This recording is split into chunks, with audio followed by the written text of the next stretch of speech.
أشهد أن لا إله إلا الله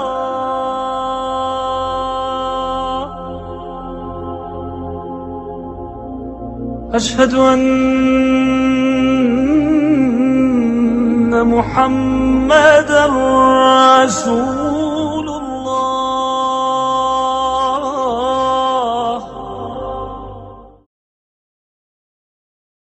بسم اللہ الرحمن الرحیم شروع اللہ کے نام سے جو بڑا مہربان نہایت رحم والا ہے۔ In the name of Allah, the entirely merciful, the especially merciful. Yasin Yasin. والقرآن الحکیم یاسین، قسم ہے قرآن کی جو حکمت سے بھرا ہوا ہے۔ By the wise Quran,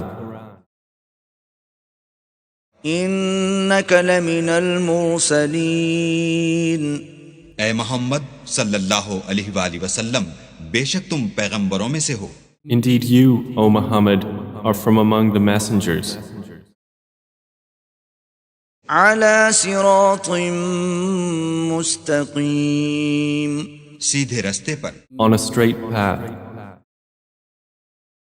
تنزیل العزیز الرحیم یہ خدائے غالب اور مہربان نے نازل کیا ہے۔ This is a revelation of the exalted in might, the merciful,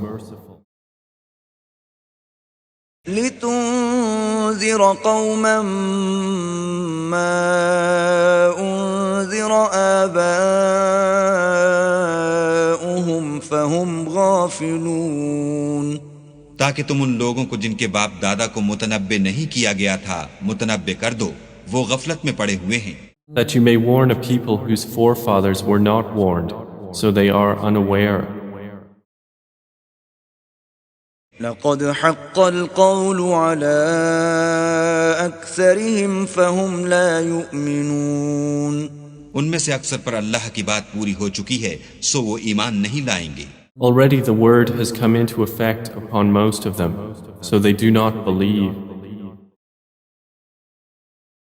إنا جعلنا في أعناقهم أغلالا فهي إلى الأذقان فهم مقمحون ہم نے ان کی گردنوں میں طوق ڈال رکھے ہیں اور وہ تھوڑیوں تک پھنسے ہوئے ہیں تو ان کے سر الل رہے ہیں۔ Indeed, we have put shackles on their necks, and they are to their chins, so they are with heads kept aloft. وجعلنا من بين أيديهم سدا ومن خلفهم سدا فأغشيناهم فهم لا يبصرون اور ہم نے ان کے آگے بھی دیوار بنا دی اور ان کے پیچھے بھی، پھر ان پر پردہ ڈال دیا تو یہ دیکھ نہیں سکتے۔ And we have put before them a barrier, and behind them a barrier, and covered them, so they do not see. وسواء عليهم أأنذرتهم أم لم تنذرهم لا يؤمنون اور تم ان کو نصیحت کرو یا نہ کرو، ان کے لیے برابر ہے، وہ ایمان نہیں لانے کے۔ And it is all the same for them whether you warn them or do not warn them. They will not believe. إنما تنذر من اتبع الذكر وخشي الرحمن بالغيب فبشره بمغفرة وأجر كريم۔ تم تو صرف اس شخص کو نصیحت کر سکتے ہو جو نصیحت کی پیروی کرے اور اللہ سے غائبانہ ڈرے، سو اس کو مغفرت اور بڑے ثواب کی بشارت سنا دو۔ You can only warn one who follows the message and fears the most merciful unseen. So give him good tidings of forgiveness and noble reward. إنا نحن نحيي الموتى ونكتب ما قدموا وآثارهم وكل شيء أحصيناه في إمام مبين۔ بے شک ہم مردوں کو زندہ کریں گے، اور جو کچھ وہ آگے بھیج چکے اور جو ان کے نشان پیچھے رہ گئے ہم ان کو قلم بند کر لیتے ہیں، اور ہر چیز کو ہم نے کتاب روشن یعنی لوح محفوظ میں لکھ رکھا ہے۔ Indeed, it is we who bring the dead to life and record what they have put forth and what they left behind, and all things we have enumerated in a clear register. سورہ یاسین۔ بسم اللہ الرحمن الرحیم۔ یاسین والقرآن الحکیم انک لمن المرسلین علی صراط مستقیم تنزیل العزیز الرحیم لتنذر قوما ما انذر آباؤہم فہم غافلون۔ صدق اللہ العظیم۔ یاسین کے جس کو حضور صلی اللہ علیہ وسلم نے قلب القرآن قرار دیا ہے، یہ قرآن مجید کا دل ہے۔ ایک تو یہ کہ اس کا جو اسلوب ہے، سٹائل ہے، اس کے اندر واقعتاً کچھ ایسی کیفیت ہے جس کو کہ الفاظ میں بیان نہیں کیا جا سکتا، لیکن پڑھتے ہوئے انسان اس کو محسوس کرتا ہے کہ کوئی ارتعاش تھا یہ پیدا کرتی ہے انسان کے اندر، جس طرح دل دھڑکتا ہو۔ ایک اور اعتبار سے یہ بات میرے سامنے آئی کہ میں نے جو عرض کیا تھا آپ سے کہ جو 6 گروپ ہیں مکی صورتوں کے، ان میں سے پہلے 2 گروپ جن میں سورہ انعام و اعراف اور اس کے بعد 14 صورتیں یونس سے لے کر مومنون تک، ان میں زیادہ زور جو ہے مکی صورتوں کے مضامین میں سے وہ ایمان بالرسالت پر ہے۔ اس کے بعد جو 2 گروپ ہیں جن میں سے کہ دوسرے کو اس وقت ہم پڑھ رہے ہیں، پہلا وہ تھا جس میں کہ 8 صورتیں تھیں، سورہ فرقان سے لے کر وہ چلی اور سورہ سجدہ پر ختم ہوئی ہے، اس کے بعد مدنی صورت آ گئی سورہ احزاب، 8 وہ صورتیں تھیں، اور اس کے ساتھ ہی 13 صورتیں یہ ہیں کہ جو اب ہم پڑھ رہے ہیں، جن میں سے کہ اب ہم تیسری پر ہیں، سورہ یاسین پر۔ سورہ سبا اور سورہ فاطر آ چکی ہیں۔ اگر ان دونوں کو جمع کیا جائے کہ ان کی تعداد بنتی ہے 23 صورتوں کی بنتی ہے، 13 اور 21۔ ان 21 صورتوں میں سے 10 ادھر اور 10 ادھر، اور بالکل بیچ میں یہ سورہ یاسین ہے۔ 8 صورتیں سورہ فرقان سے لے کر سورہ سجدہ تک، 2 صورتیں سورہ سبا اور سورہ فاطر، 10 ہو گئی، اور اس کے بعد پھر 10 صورتیں ہیں مکیات۔ درمیان میں گویا کہ اس گروپ کی اور اس گروپ، ان دونوں گروپوں میں زیادہ زور تو توحید کے اوپر ہے، شرک کی مذمت اور اللہ تعالیٰ کی شان توحیدی جو ہے، اس حوالے سے۔ اور دوسرا یہ کہ قرآن مجید میں یہ درمیان سے ذرا ہٹ کر ہے، جیسے کہ قلب جو ہے انسان کا وہ کہیں بیچ میں نہیں ہے بلکہ ایک طرف ہٹ کر ہے، اسی طریقے سے یہ اس اعتبار سے بھی مصحف میں بھی اس کا مقام جو ہے وہ قلب سے مشابہ ہے۔ اور چونکہ اصل مضمون جو ہے قرآن مجید کا وہ توحید ہے، اور توحید کی یہ جو صورتیں ہیں 2 گروپوں کی، ان کے عین وسط میں، اور یہ بالکل منفرد ہے، اس کا کوئی جوڑا نہیں ہے۔ یاسین والقرآن الحکیم، یاسین اور قسم ہے قرآن حکیم کی۔ یہ سورہ طٰہٰ اس سے پہلے جو آ چکی ہے، اس کے بارے میں بھی گمان یہ کہ حضور کے ناموں میں سے ہے، اور یاسین کے بارے میں بھی کہ حضور کا نام ہے، واللہ اعلم۔ والقرآن الحکیم، اور قسم ہے قرآن حکیم کی، اور قسم سے مراد عربی زبان میں گواہی ہوتی ہے، گواہ ہے یہ قرآن حکیم، حکمت بھرا قرآن۔ کس شے پر قسم کھائی جا رہی ہے؟ مقسم علیہ کیا ہے، کس پر گواہ ہے؟ انک لمن المرسلین، یقیناً اے محمد صلی اللہ علیہ وسلم آپ مرسلین میں سے ہیں، بھیجے ہوئے میں سے ہیں، آپ رسولوں میں سے ہیں۔ یعنی در حقیقت حضور کی رسالت کی سب سے بڑی مصدق اور اس کا سب سے بڑا ثبوت، اور گویا کہ حضور کا سب سے بڑا معجزہ یہ قرآن حکیم ہے۔ اور بہت سی صورتوں میں آپ دیکھیں گے قاف والقرآن المجید، اس میں اب صاد والقرآن ذی الذکر، حامیم والکتاب المبین، تو وہاں یہ سمجھیے کہ وہاں ان قسموں کے بعد مقسم علیہ جس چیز پر قسم کھائی گئی ہے وہ بیان نہیں ہوئی، اسی کو انک لمن المرسلین ہر جگہ محذوف مانا جائے گا۔ اس اعتبار سے ایسی تمام صورتوں کے لیے یہ سورہ مبارکہ ذروۂ سلام ہے۔ یاسین والقرآن الحکیم انک لمن المرسلین، یقیناً آپ رسولوں میں سے ہیں، علی صراط مستقیم، اور سیدھے راہ پر ہیں، سیدھے راستے پر۔ تنزیل العزیز الرحیم، اور اس قرآن کا اتارا جانا ہے اس ہستی کی جانب سے کہ جو العزیز ہے، زبردست، اور الرحیم ہے، رحم فرمانے والا۔ لتنذر قوما ما انذر آباؤہم فہم غافلون، تاکہ آپ خبردار کر دیں اس قوم کو کہ جن کو اس سے پہلے خبردار نہیں کیا گیا، جن کے آباء و اجداد کو خبردار نہیں کیا گیا، فہم غافلون، پس وہ غافل ہے، بے خبر ہیں، انہیں نہ نبوت کا پتہ ہے، نہ رسالت کا پتہ ہے، نہ کتابوں کا پتہ ہے، نہ شریعت کا پتہ ہے۔ یہی مضمون تقریباً سورہ سجدہ میں بھی آ چکا ہے، فہم غافلون۔ ایک طرح سے گویا کہ ان کی طرف سے ایک رعایت کا انداز ہے یہاں اختیار کیا گیا ہے کہ یہ لوگ تو ان کا غافل ہونا بالکل قرین قیاس ہے، اس لیے کہ ان کے ہاں کوئی نبی آیا نہیں، کوئی رسول آیا نہیں، کوئی کتاب آئی نہیں۔ لقد حق القول علی اکثرہم، لیکن اب صورتحال یہ بن گئی ہے کہ حضور کے آنے کے بعد ان کی دعوت کو قبول نہ کر کے اب یہ اس جگہ پہنچ گئے ہیں کہ لقد حق القول علی اکثرہم، ان کی اکثریت اور عذاب الہی کی مستحق ہو چکی ہے، اور اللہ کا قول یا اللہ کا قانون جو ہے وہ ان کے اوپر لگ چکا ہے۔ جیسے آپ کہتے ہیں فلاں دفعہ لگ گئی ہے، تو قانون خداوندی کی وہ دفعہ جو ہے عذاب کی وہ ان کے اوپر لگ چکی ہے۔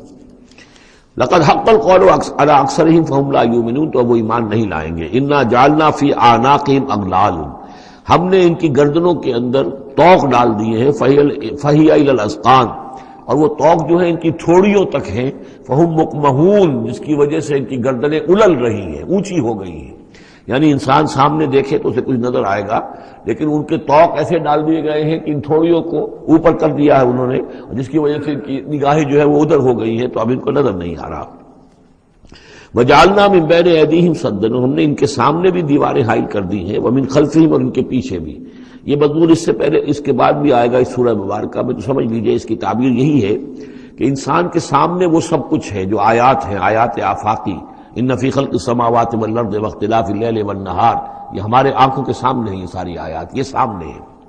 اور ایک ہے وہ تاریخی جو آیات ہیں، آیات تاریخی، ایام اللہ، کیا کیا ہوا ہے قوموں کے ساتھ، تو گویا کہ یا تو انسان سبق حاصل کرتا ہے التذکیر بآلاء اللہ سے، اور یا سبق حاصل کرتا ہے التذکیر بایام اللہ سے جو پچھلی تاریخ ہے۔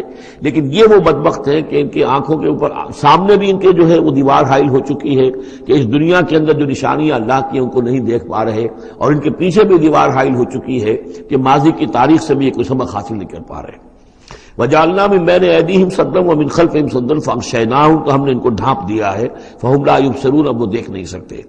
وَسَوَاءٌ عَلَيْهِمْ أَنذَرْتَهُمْ أَمْ لَمْ تُنذِرْهُمْ لَا يُؤْمِنُونَ، یہ سورۃ البقرہ کی آیت جو ہے وہ جو کہ تو آ گئی ہے، اب ان کے حق میں بالکل برابر ہے، نبی خواہ آپ انہیں انذار فرمائیں اور خواہ نہ فرمائیں یہ ایمان لانے والے نہیں ہیں۔ انما تنذر من اتبع الذکر، آپ خبردار تو انہی کو کر سکتے ہیں جو ذکر کی پیروی کریں، ذکر کو سنیں، اس پر توجہ کریں، اس کا اتباع کریں۔ وَخَشِيَ الرَّحْمَنَ بِالْغَیب، اور غیب میں ہوتے ہوئے بھی رحمان کا ان کے اندر خوف ہو، خشیت ہو۔ فَبَشِّرْهُ بِمَغْفِرَةٍ وَأَجْرٍ کریم، تو ایسے لوگوں کو آپ بشارت دے دیجئے مغفرت کی اور بہت بڑے اجر کی۔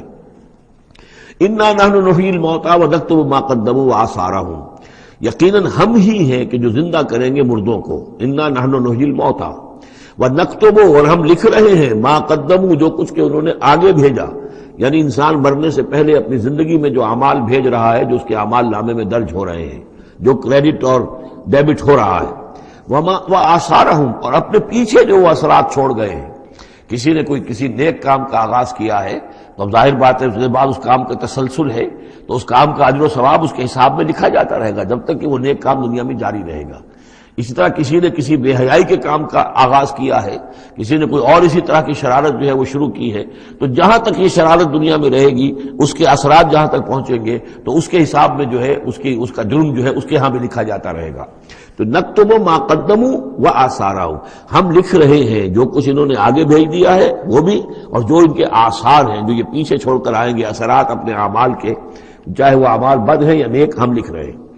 وَكُلَّ شَيْءٍ أَحْصَيْنَاهُ فِي إِمَامٍ مُبِينٍ، اور ہم نے ہر چیز کو احاطہ کیا ہوا ہے پوری طریقے سے ایک ایسی کتاب میں جو کھلی ہوئی کتاب ہے، امام مبین، وہی جو ام الکتاب بھی جسے کہا گیا ہے بار بار، یہ اللہ تعالیٰ کا علم قدیم ہے۔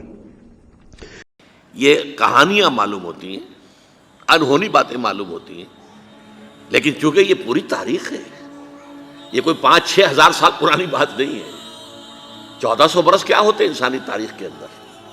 یہ تمام تاریخ جو ہے محفوظ ہے، ایک ایک چیز محفوظ ہے۔ تو محمد رسول اللہ صلی اللہ علیہ وسلم پر رسالت کی تکمیل اس درجے میں یوں ہوئی کہ جو دین حق آپ پر کامل کیا ہو گیا اسے آپ نے قائم کر کے نافذ کر کے دکھایا۔ یہ ہے در حقیقت تکمیل رسالت کا مظہر اول۔ نمبر 2، یہ بہت بڑی بات ہے، بہت بڑی بات ہے، اور سیرت کا یہ حصہ اکثر و بیشتر لوگوں کے سامنے نہیں ہے۔ ہمارے ہاں میلاد کی محفلیں ہوتی ہیں، سیرت کے جلسے ہوتے ہیں، حضور کے مناقب بیان کیے جاتے ہیں، حضور کی فضیلتیں بیان ہو رہی ہیں، آپ کے گیسوؤں کی بات ہو رہی ہے، اور باتیں ہو رہی ہیں، سایہ تھا نہیں تھا اس کی باتیں ہو رہی ہیں، حالانکہ وہ irrelevant ہے۔ سیرت، اصل سیرت کیا ہے؟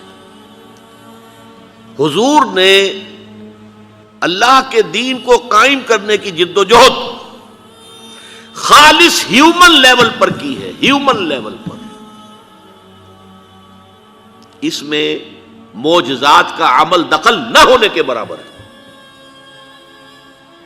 تکلیفیں جھیل کر، مصائب برداشت کر کے، فاقہ جھیل کر، زخم جھیل کر، اپنا خون زمین پر گرتا ہوا دیکھ کر، 259 اپنے جانثاروں کی لاشیں دیکھ کر، یہ مراحل طے کر کے یہ کام کیا ہے۔ ایسا نہیں ہوا بس دعا مانگی اور بیڑا پار ہو گیا، نہیں۔ 3 برس شیب بنی ہاشم کے اندر نظر بند رہے ہیں، اور طائف میں جو نقشہ ہوا ہے،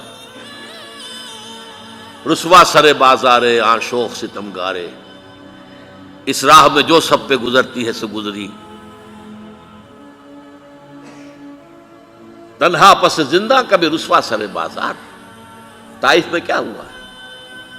تینوں جو بڑے سردار تھے ان سے گفتگو کی ہے، انہوں نے تو ایسے جملے کہے چبھنے والے جو کلیجے کو چیر دیں۔ اور پھر جب سٹریٹ ارچنز جو ہوتے ہیں، آوارہ لوگ، آوارہ لڑکے، انہیں اشارہ کیا ذرا ان کی خبر لو، یہ نبی بنے پھرتے ہیں، نبوت کا دعویٰ کر رہے ہیں، ذرا خبر لو ان کی، اور وہ پتھراؤ کر رہے ہیں۔